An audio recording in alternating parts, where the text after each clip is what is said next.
Morning guys, I thought I would do a video on dealing with a spooky horse in the arena, especially looking at like dressage schooling. So Billy is the perfect example for this because he is a spooky boy. He's always looking for gremlins. He gets a lot of tension. He finds it very hard to concentrate. You can see when he's walking around, he gets quite a short neck. He sort of drops behind your leg. Very choppy paces, that kind of thing. He's very easily distracted. And so I thought I'd show you my schooling session and how I get to him to the stage where he's more relaxed, more listening to me and lengthening his frame, taking his neck out. So they can be really frustrating if you have a spooky horse, and it can make for a difficult session at times. So first of all, I like to do lots of transitions, and this is to just try and get him listening to me and focusing on me. So Billy was they're a bit out of sight in this video, but there was some blocks on the floor to the left of this video and some jump wings, and he was having a good old spook at that. And there was also my cat sort of hanging off the fence on the other side as well, so that was making him very distracted. Oh, and a pigeon in the corner, Plymouth pigeons. Anyway, so first thing out was lots of transitions just to try and get him listening to me. So initially they're quite abrupt where he's kind of a little bit all over the place, but I just keep working him through it until I start to feel him focus on me.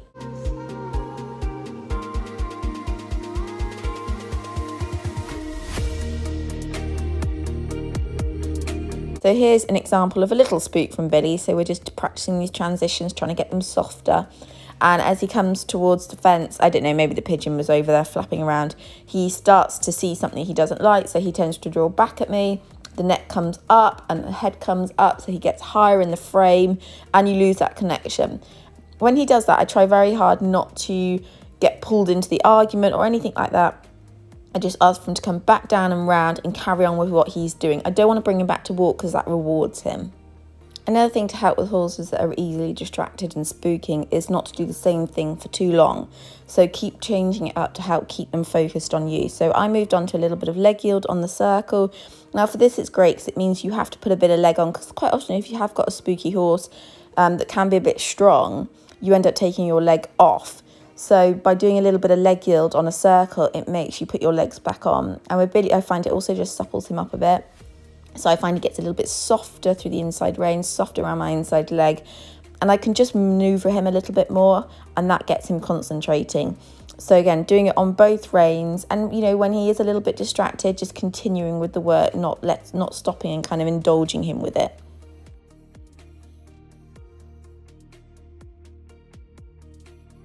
Obviously, you need to give your horse a breather throughout your training session, but sometimes with spooky horses, giving them a walk on a long rein can cause you more trouble than it's worth. It can get them start looking for gremlins again, and you can lose that connection. So I find making sure you're doing stuff within the walk can help with this. So here you can see I'm just doing a couple of little half pirouettes with Billy.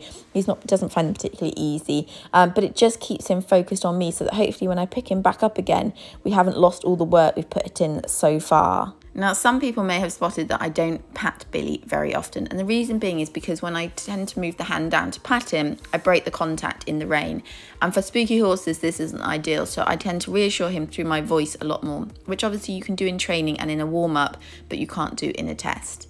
So moving on, I'm doing a little bit of back and forth within the rhythm. So again, getting my leg on, getting Billy to get in front of my leg, take the contact forward, and just ask him to go forward and then bring him back to more of a collected trot. And just try again to get him listening, to get him moving off of my leg aids. Another exercise that can be really helpful, especially if you have a spooky horse that's really strong in the contact, is to slightly flex them to the outside. Now here you can see Billy's actually having a little spook while being flexed to the outside. Again, you just keep working through it, you don't stop with them. But if they start to run a little bit through the contact or get really strong, I find if you flex them to the outside, you start to regulate their rhythm a little bit more. It's great for the suppleness. And I found afterwards that he was a lot softer through the frame. He'd started to drop his head and neck a little bit more and start to work over his back a little better, so being a bit rounder over the back.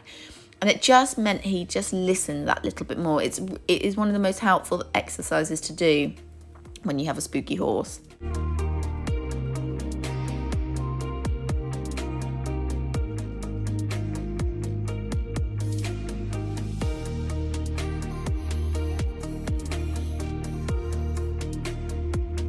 After giving Billy another walk break, I then started in the canter work and literally did exactly what I'd done in the trot. So transitions, flexing him to the outside, a little bit of leg yield on the circle, Again, just trying to look for him to be nice and soft, round over the back, taking the contact nice and forward, trying to lengthen his neck. He's got a naturally short neck, so it's not that easy, but just trying to get his whole frame to be a lot softer, for him to accept my leg aids, for him not to be looking for gremlins hiding anywhere. And actually his canter is probably his slightly better pace anyway. And I was really pleased. You know what, the canter work, he was starting to settle more. He was less spooky, a little overbent and tight still in the neck at times, but it was improving. And I'd say this session probably lasted maybe 40 minutes. So again, still not a crazy amount of time.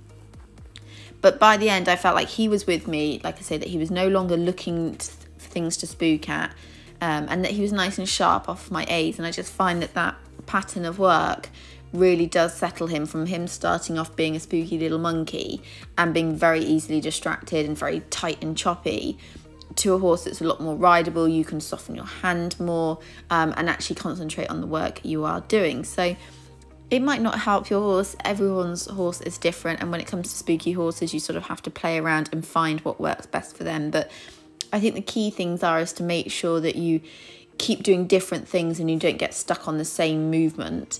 So mixing it up as much as you can, lots of transitions, changing within the pace, that kind of thing. Things that are going to make you put leg on and use your legs. Because otherwise with spooky horses, it's very easy to take your legs off and kind of ride a little too quietly because you're terrified they're about to jump out of their skin. And in fact, that just makes things worse. But anyway, I hope this video has helped. And yeah, good luck with your spooky horses.